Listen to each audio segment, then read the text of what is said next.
gyfer un erbyn Iwerddon? Ie, mae'n gêm arbennig I ni.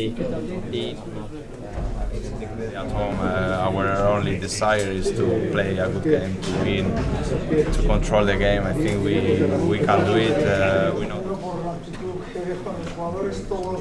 It's obviously an honour every time you get called up. Speaking around the team's really good in itself. Obviously, when you're part of the matchday squad and against such a good Spain team, it's a real honour. What did the manager say at half time? Just that we needed a changer, needed to up the tempo, get on the ball more, be a lot more brave on the ball. But we did it at times, but it was too late. Was he angry?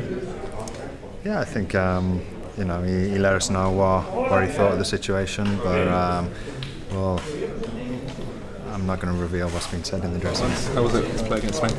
Yeah, it was a tough, very tough test against some world-class players, obviously, and I think in that first half we were miles off the pace, and just a massive lesson for us. We have to move on now. Tonight's gone now. It's obviously tough to take, but it's gone, and we have to make sure that we're at it on Tuesday because we want to win that game. Yeah, I'm enjoying my football. I think it's coming on as a sub, you've got to try and make an impact, so hopefully I can do that, and well, hopefully I did that, and as I say, we've just got to pick ourselves up and go on Tuesday.